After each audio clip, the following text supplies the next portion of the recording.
Welcome back, everyone. We're about to start our next topic, role of ocean literacy and ocean conservation. And leading this discussion is none other than Elsie Gabriel.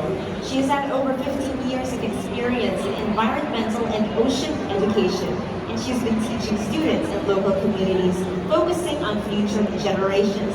She's presently working with coastal communities and turning them into agents of change and protectors of the ocean. She is a UNESCO Green Citizen, founder and president of the Young Environmentalist Program, national coordinator for Oceans Climate Realty, and UN Ocean Conference speaker. She is also a member of Climate for Women, the Mumbai Climate Action Project, and an ambassador for India Ocean Quest, and director of Poseidon Handicap School Adventures in the US. Ladies and gentlemen, Ms. Elsie Gabriel. Hello. A warm welcome and good evening. How's everybody here doing this evening? ADeX? Thank you. That was a really warm welcome for me and my panelists. And thank you, Kat, for always hosting us. Thank you, ADeX, Thet, and Ellfrance. Absolutely brilliant work going on for the last 3 days.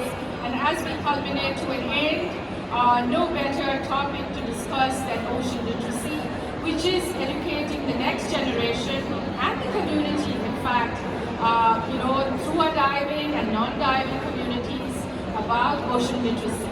So what is ocean literacy? It is basically modules and curriculum-based projects which teach our younger generation to literally become future oceanographers, future microbiologists, future sustainable development, and have youngsters get motivated into sustainable prospective jobs and careers.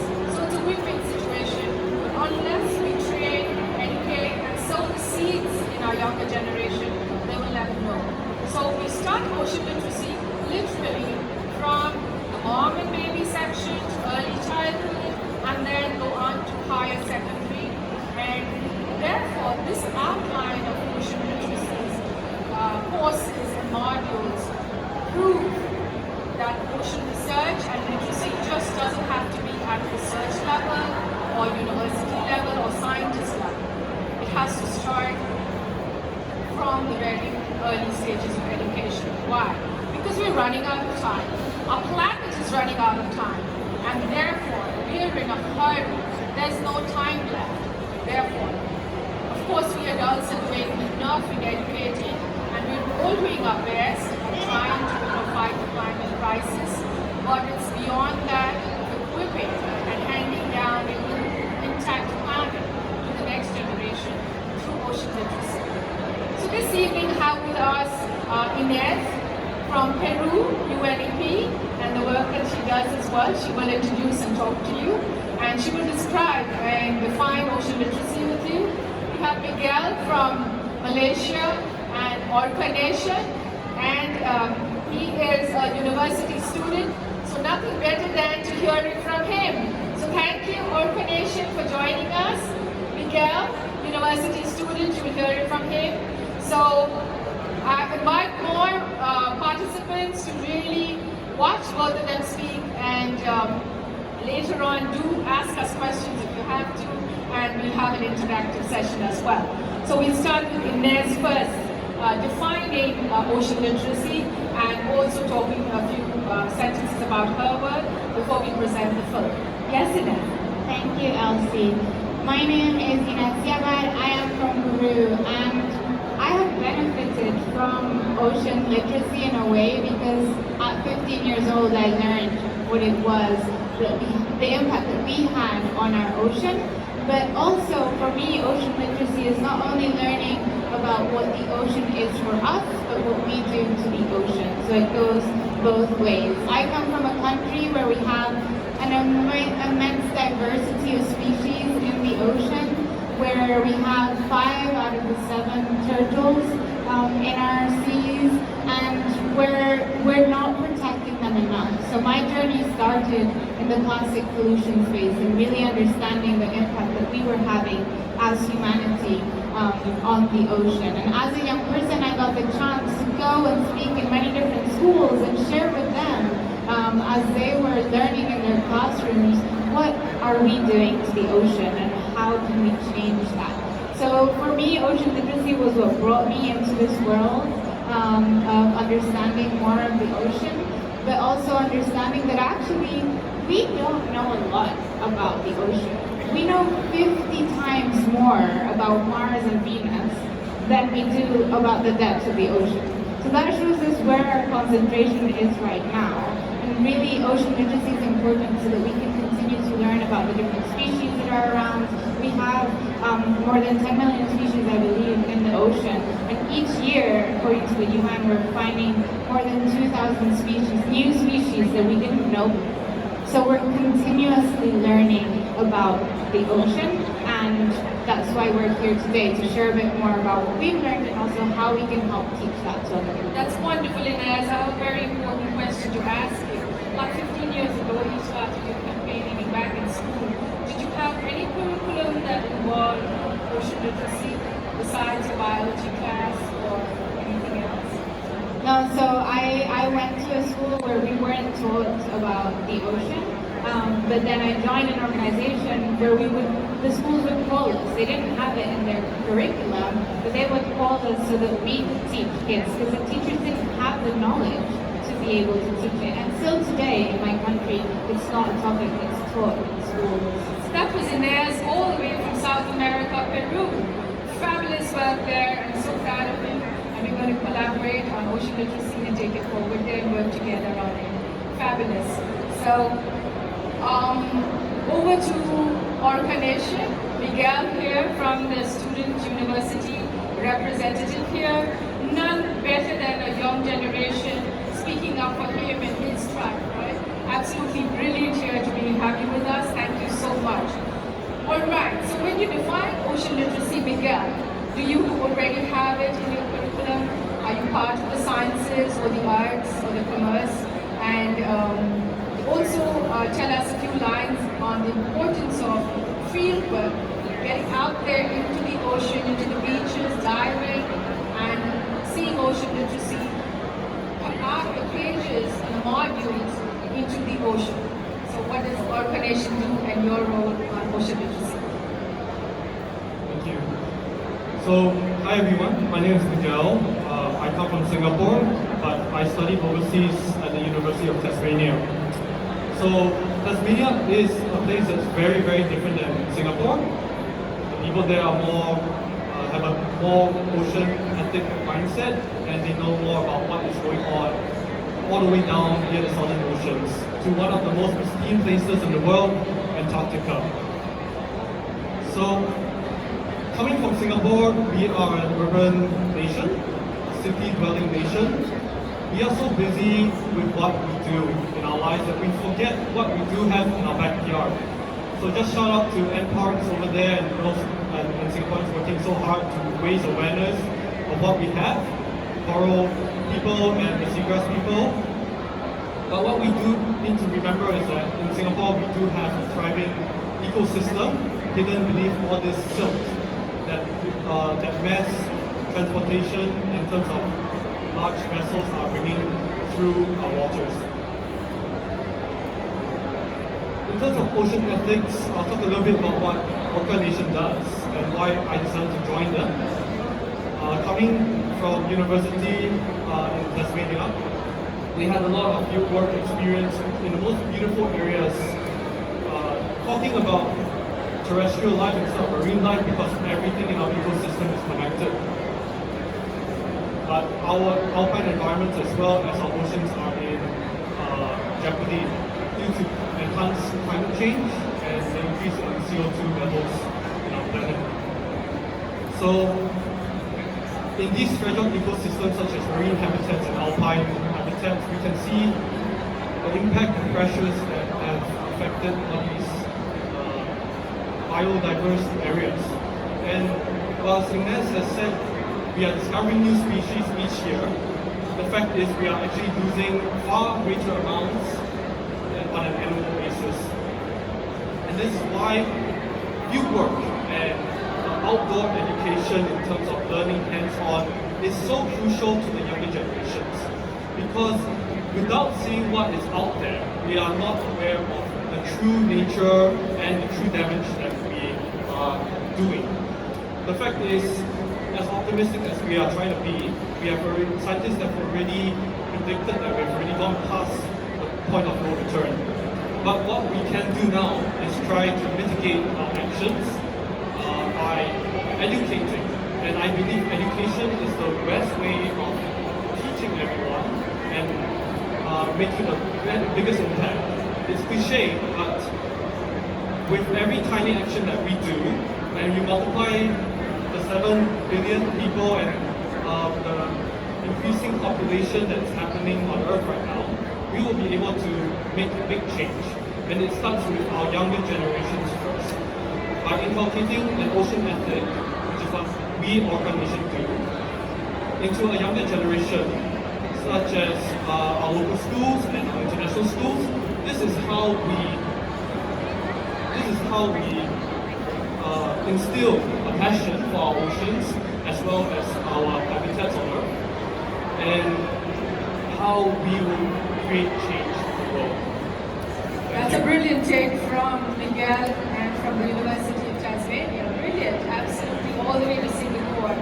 So ADeX, very good evening everybody, and a warm welcome to more participants for this talk show and presentation. And we'd be happy to have the presentation, the full presentation, please. I will be big. I want to be a fisherman and I'll eat fresh fish all the time. When I grow up, I want to be an oceanographer to study where the waves come from. I will be a sailor to travel the world. Quand je serai grand, je voudrais dédommager les marins, protéger les tortues et les créatures marines.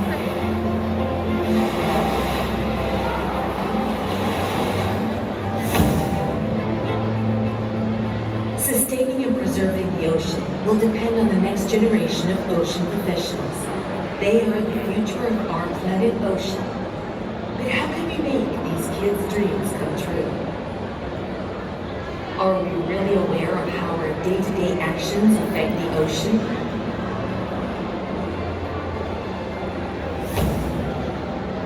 It's 2004. In the United States, a group of ocean scientists and education professionals start to work to develop a framework to encourage the inclusion of ocean sciences into national and state standards, and for more teaching about the ocean in classrooms at all levels. This is how the ocean literacy movement was born. Since then, it has spread quickly through the development of marine science educators associations in Canada, Australia, Pacific regions, Europe, and Asia. These associations are consistently promoting, through collaborative and bottom-up processes, the inclusion of ocean literacy in formal and informal education. Scientists, educators, teachers, artists, journalists, governments, and the private sector have risen to the occasion and given life to a global network that converts ocean knowledge into action. Regions, countries, and cities are stepping up to experiment new ways of bringing ocean literacy into every citizen's life.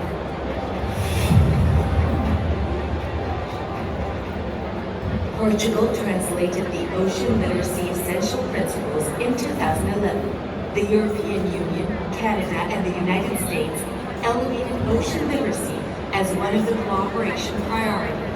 In 2013, the Galway Statement on Atlantic Ocean Research was signed.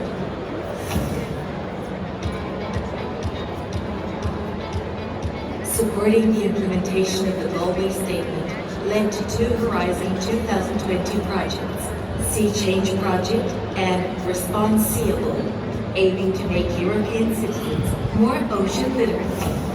Canada co-developed by Canadians for Canadians through a community-driven engagement process in which over 400 organizations and more than 3,000 Canadians participated in the country's ocean literacy strategy. Australia has hosted since 1988 a Sea Week to promote ocean literacy in the country.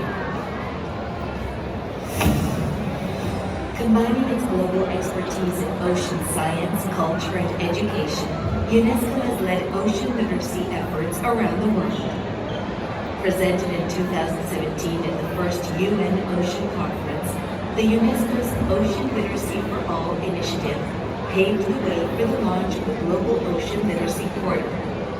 The publication of a toolkit for schools tested in 36 countries around the world, and the organization of an international ocean literacy conference held in the UNESCO office in Venice. This International Ocean Literacy Conference was a true milestone for the ocean literacy community, which started calling on governments to join the movement. The Blue Schools Network, promoted by the Portuguese Ministry of the Sea, the European Coalition, EU for Ocean, launched by the European Commission, the first ever ocean literacy law, approved by the city of Santos in Brazil, the first city in the world to establish ocean literacy as a public policy.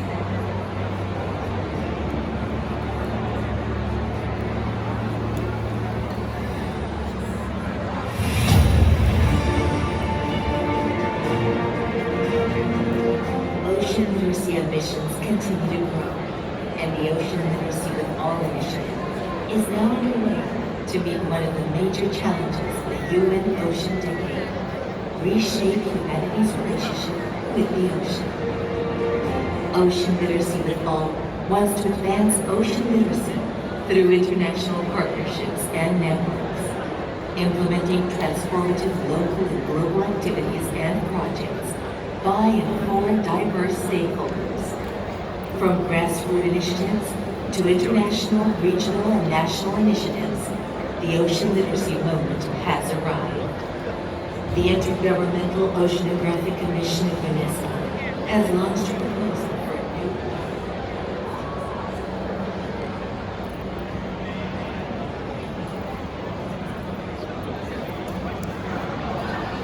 Thank you so much. So, ladies and gentlemen, that was a short clip film by UNESCO on the importance of ocean literacy. As a founder of Young Environmentalist Program and a co-founder of Ocean School in the Lakshadweep Islands of India, it has been a privilege to be awarded by the UNESCO. Our ocean literacy program has been awarded by UNESCO as the Project Green Citizen. And I'm happy to share this UNESCO ocean literacy with all of you and to collaborate and take it forward in many more schools and colleges so that it empowers our next generation and even the communities around us. So over to Miguel again. So Miguel, you're like a science student, and did you have these ocean literacy curriculums back at your university in Tasmania? So, University of Tasmania does natural environmental studies in zoology and botany, plus geology.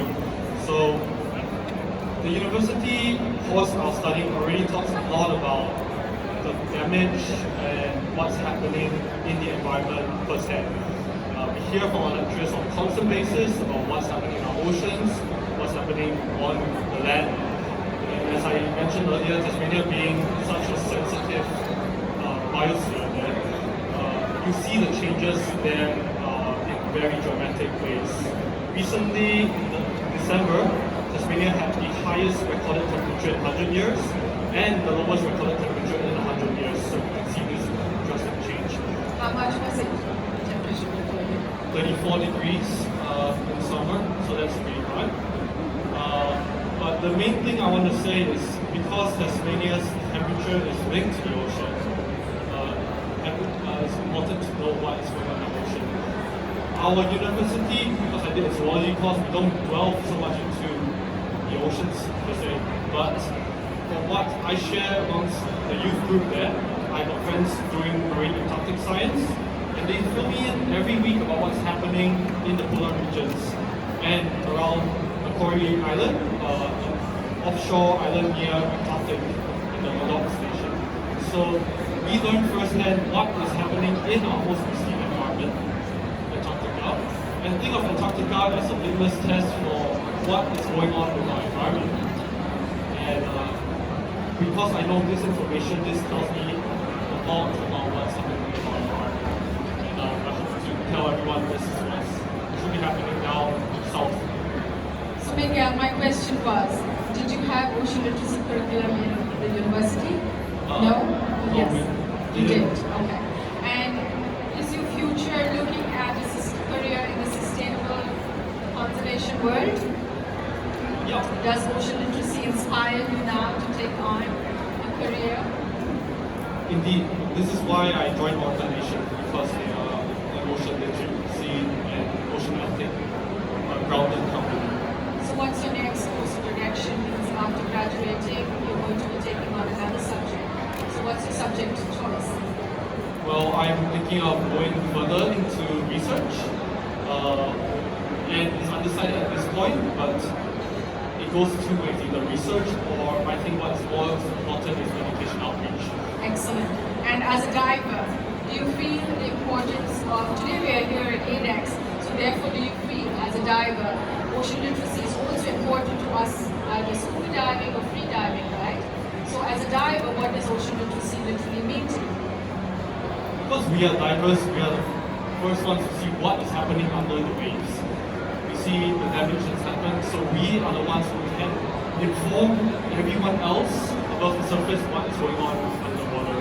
And we do have a duty to our oceans because we are enjoying our oceans for pleasure. So we have an ethical reason, and we need to protect it by telling everyone and educating people. Yeah. Thank you so much, Miguel. That was very good sharing. And over to Ines. Ines, tremendous good work out there, right? So much pollution. So one side there is preservation and conservation, the other side is the fighting pollution. The massive work that you've been doing over the years. So how would you say relate between ocean literacy and the pollution, ocean pollution going on? How would you relate both these together? I think what Miguel was saying is that we are the ones seeing that impact, but not everyone is. People that are using trash and then throwing it away and not thinking about where it's going. Our role is not only to collect that, but to inform people about the impact. And it doesn't have to be plastic pollution, which is where I started. In my country, just in January, we had one of the biggest oil spills that we've ever had, with more than 10,000, equivalent of 10,000 barrels of oil that was spilled. And it was only when it happened close to the capital that everyone started saying, oh my goodness, there are thousands of animals that are now being affected, but everyone is using petrol every day. So not thinking about that impact until you see it on your doorstep is too late, which is why ocean literacy is important. There are oil spills that happen in my country all the time in the Amazon jungle, but because it's far from people, until it happens close to them, they don't see it. So the role of ocean literacy is really sharing and understanding the impact that we're having on our ocean and what we can do to take action. We can't just stop that we're having an impact, but what is the positive impact that we can have, whether above water or underwater? Because I know when everyone does their diving courses, we are taught to respect and protect the environment that we're diving in. But when you're outside of the water, no one is teaching you that unless you're in ocean literacy. That's fabulous sharing, because when you talk about a very good example like oil spills in the ocean and connect that to ocean literacy, that's a fabulous connect out there. I mean, it's just not plastics and just ocean garbage, right? It is oil spills as well, which makes an impact and it's detrimental to the ocean. And if we can bring that down to trickle down the modules of the ocean literacy programs in schools and colleges and universities, I mean, the world will have a better place tomorrow. I mean, one planet, one world, one love. I mean, there's a mission that all of us are here. And to have you bright people here, I mean, the future is in your hands. And more power to you guys, and thank you so much for dedicating this time and your lives. Absolutely dedicated and working in organization and the university and the way forward. More power to your mission and your goal. And I think it's a win-win situation for you and Mother Earth, and for our planet and for you, Ines. So thank you so much, ADeX, for inviting us here this evening. And this was Ocean Literacy for ADeX. ADeX 2023 Ocean Literacy Program. Thank you so much. Thank you so much.